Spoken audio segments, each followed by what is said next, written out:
take a look there, we did look at something, and I hope we listened. And we are continuing to share, and we spoke and dreaming. And now we are zeroing in on sacrifice. And I want to take you to Genesis chapter 22. Genesis chapter 22.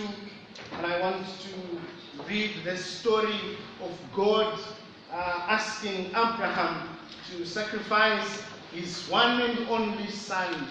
And it's a story that's exciting. It's a story that when you begin to read it and slow it down, it has got so many things to unpack. And I want to read from verse 1 to 18, but my focus will be on verse 1 to 5. So I want to read Genesis chapter 22 from verse 1 to 18, and it reads. Sometime later, God tested Abraham. He said to him, Abraham, here I am, he replied. The Lord God said, take your son, your only son Isaac, whom you love, and go to the region of Moriah. Sacrifice him there as a burnt offering on one of the mountains I will tell you about. Early the next morning, Abraham got up and saddled his donkey. He took with him 2 of his servants and his son Isaac. When he had cut enough wood for the burnt offering, he set out for the place God had told him about. On the 3rd day, Abraham looked up and saw the place in the distance. He said to his servants, stay here with the donkey while I and the boy go over there. We will worship and then we will come back to you. Abraham took the wood for the burnt offering and placed it on his son Isaac. And he himself carried the fire and the knife. As the 2 of them went on together, Isaac spoke up and said, Father Abraham, Father.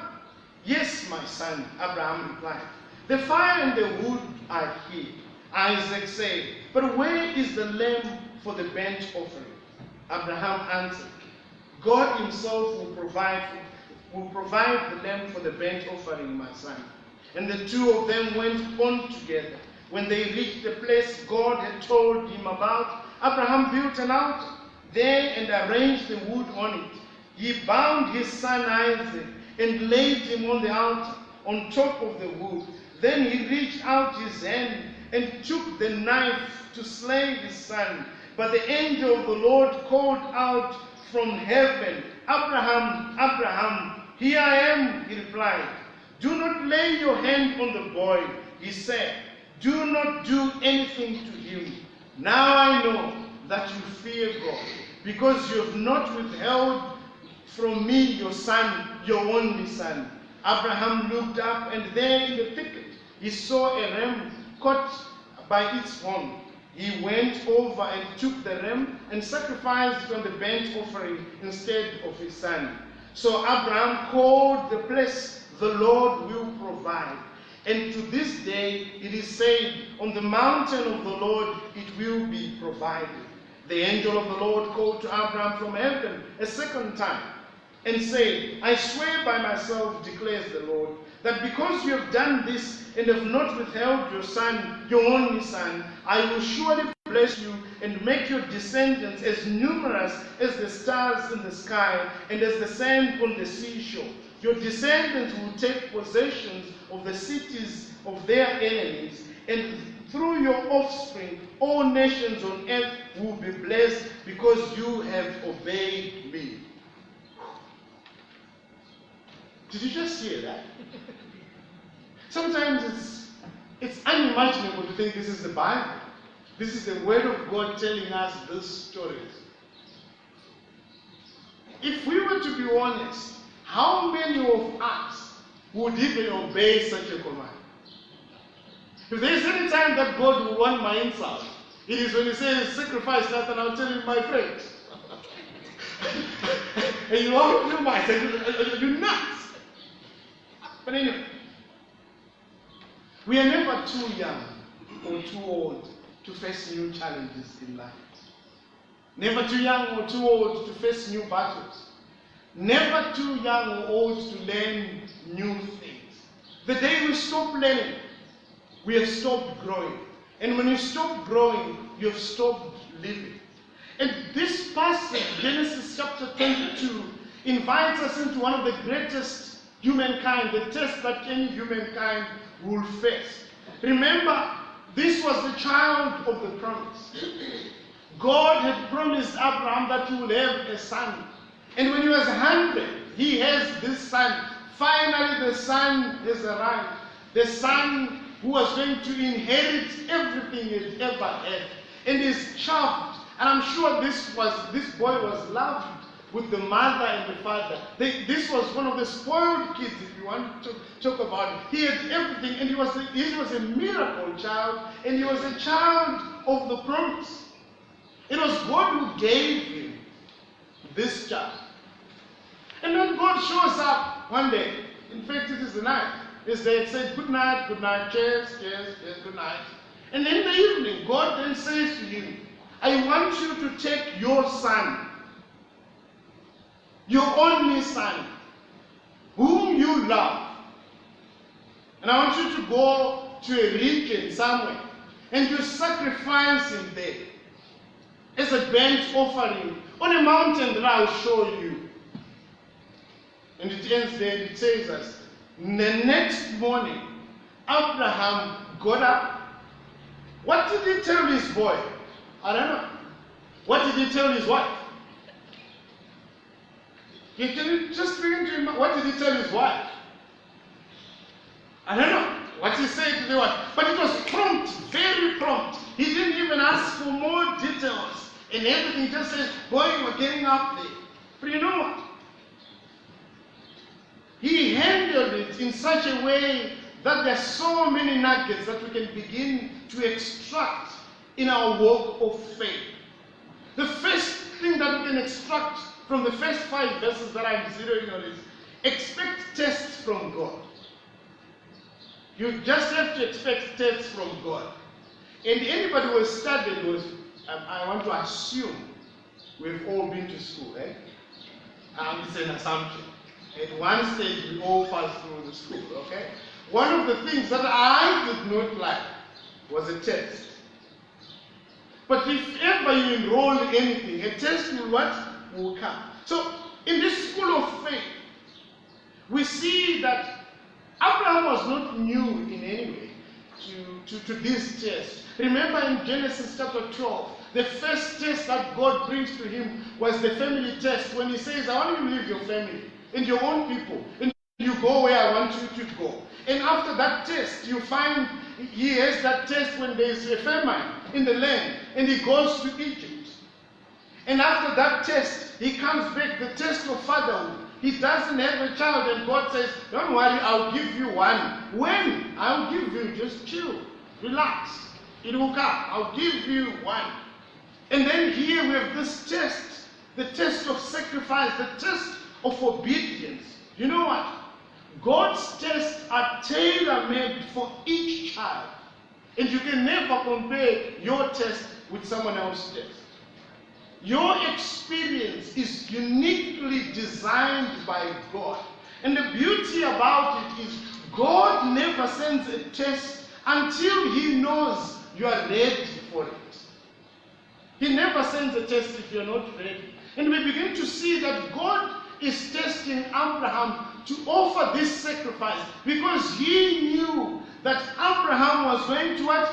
To pass this test. So in our walk of faith, I wish I would tell you otherwise. That double lane and you're desperate to be going, and this guy is maybe at 40. There are rules and regulations. Our walk of faith does have tests along the way. And we need to expect that from God. Each day of our life, expect God to test me. And the next thing that I want to extract from this particular passage as we zero in on sacrifice is the nation. Abraham focused on the promise and not the explanation. Let's just pause slowly here. You know, in our walk of faith, when we give our lives to God, the first test is dealing with our neighbors and our families. That's the difficult time when you are new in faith. How do I explain to them the change in my life, that I'm now a believer? I can't do what we used to do. And as you progress in your faith, the next test is a test with yourself. You begin to doubt and question certain things in your own journey. And finally, as you develop in your faith in God, the hardest test is dealing with God. You know, God sometimes asks unreasonable things. And if you look at this particular passage, this was, in our own understanding, in our own imagination, this request was very unreasonable. How does God ask Abraham to be brutal to his own son, the son that he had given him, and say, here is your heir, here is someone who will look after all your inheritance, and then he comes and says, I want you to be brutal, go and slaughter him as a burnt offering. You know, you slaughter him, and you bake, perhaps not bake, and you cremate him. You slaughter him, and you say, how can that be brutal? This is so brutal. You know what? Our faith is never tested until we get to that space where God asks us things that seem to be unbearable. When God requests of us the things that seem unreasonable, the things that we expect in our own thinking, they're so practically impossible. You know, if you begin to think about how God calls people, Joseph in prison, unbearable, unreasonable, and impossible. Moses and the children of Israel, as they get to the Red Sea, and the Egyptians are behind them, and they get there, and God has said, just get to the river, just get to that sea, and while they are there, is it reasonable for God to direct you to a sea? And he says, I don't want it, just go to the sea. It's not reasonable. It's practically impossible. And yet the faith then takes them there. Can I give you a very good example that's close at home? Somebody to leave Scotland to be here. And if you ask her why she's here, she'll tell you God is speaking.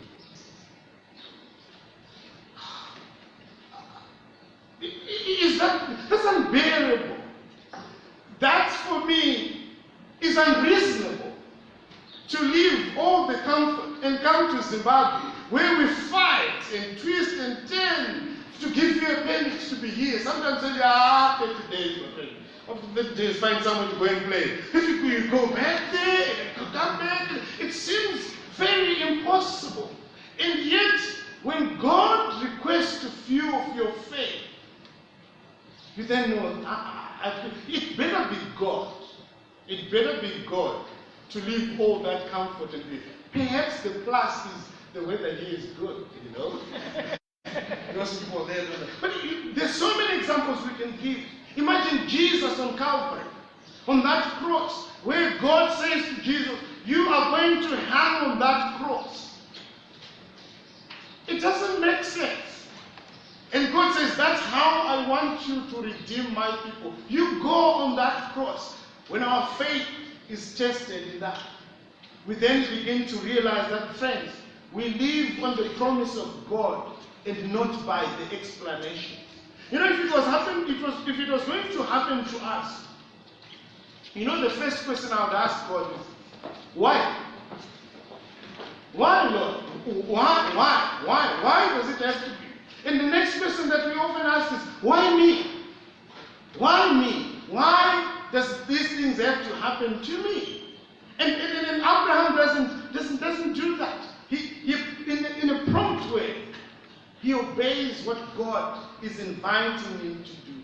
And you know what was at stake as God asked Abraham to do these things? God was testing his faith. God was testing his hope. And God was testing his life. You know, his faith was at stake. And the love he had for God and for this child, he was torn in between. But he said, it is you, God, who gave me this child, and I'm going to give it back to you. You know, sometimes we claim as believers that all we have belongs to God. Do we say that? Do we really say that? I want to take you back.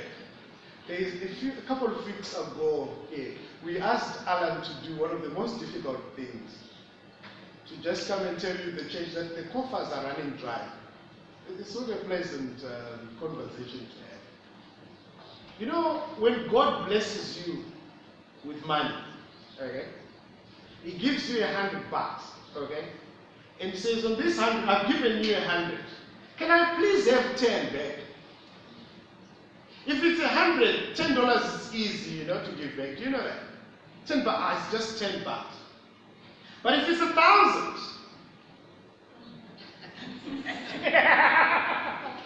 does God really need the 10 here? If it's 10,000, does God really need the 10 here? I think He can make do with we claim all that I have belongs to what? To you. Meaning the time. Okay? Let's think about money. People will slaughter me. Even the time that God gives you. You know, looking at my watch here, and it's saying 10 to 10. If I get past 10, you are saying, even the time when God says, can I have some of the time that I gave you back? But why do you need it? God gives you 24 hours.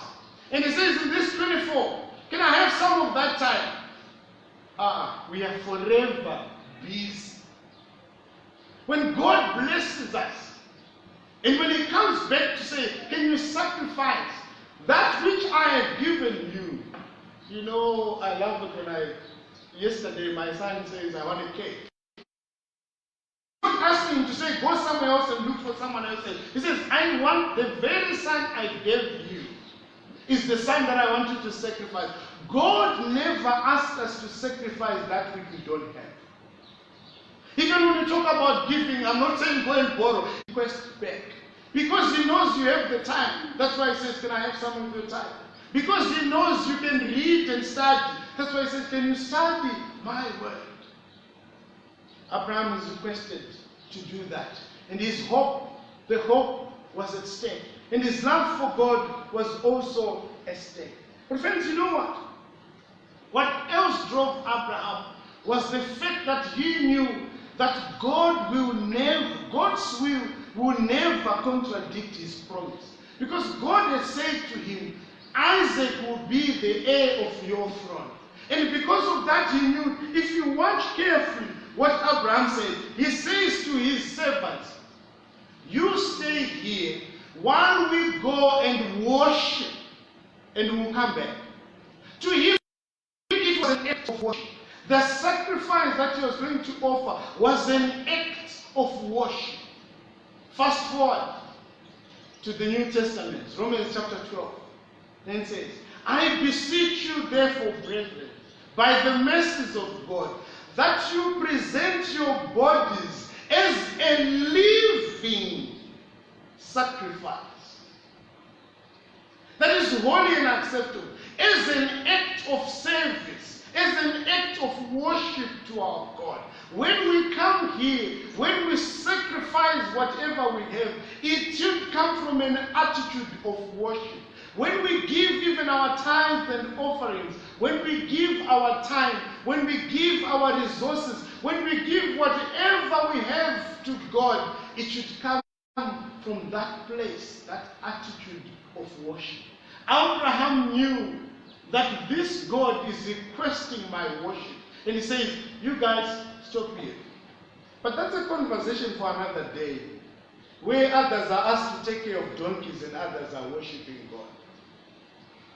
Sometimes, watch out, others might ask you to look after their donkeys as they are worshiping God. Anyway, we'll deal with it someday. But here, it's an act of worship.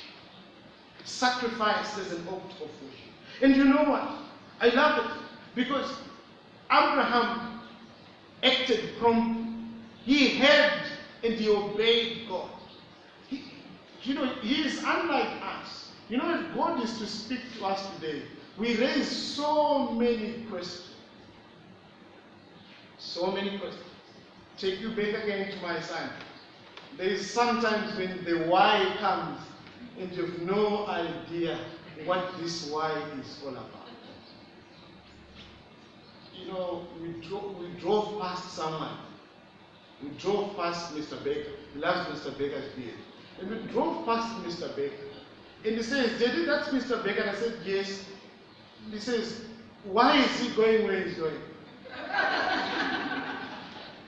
And I'm like, I don't know why he's going where he's going. You know, he comes, I don't know. He says, so Daddy, can we go there? Why is it that you hood someone? Why did you hood? There was someone in the road. Why? You know that's why. And sometimes when God speaks to us, instead of obeying, instead of hearing what He's saying to us, we are saying why? Why? You're going to make me understand why. Why are you doing what you're doing? And this sometimes hinders us from hearing what God is saying to us. Friends, what did Abraham sacrifice? Very quickly. Abraham sacrificed his own reason, in that he did not argue with God. He simply exercised his faith. Sometimes our reason makes us not to hear what God is saying to us. Abraham sacrificed his own ambitious desires. Why? This was his only son, the son that he wanted to see grow and take over. He sacrificed that. He also sacrificed his natural affection. The natural affection here was, he was asked to murder his child. He's going to murder his child. And because of his faith, he said, I'm going to step out of faith. And I love the fourth aspect, which is sacrifice. He sacrificed his own good report. You know what that meant? He was willing to be branded a murderer for the sake of winning the approval of God. And how many times have we stopped doing what God requires us to do because we want to preserve a good report? How many times have we not done what was right because our good report was at stake? How many times we failed to go where God wanted us to be because my status was at stake.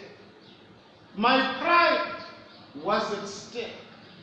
My selfish ambitions were at stake. All these things Abraham sacrificed to gain the approval of God. And what is God requesting from him? It was the most prized possession that he had. It was that which tested his faith the most. And it was that which God had given him. Friends, God never requires us to sacrifice that which He has not provided. He requests us to be obedient in the things that He has provided. As I sit down, what is God asking you to sacrifice? That which is most prized, and that which will test your faith, and that which He has provided. Let us bow.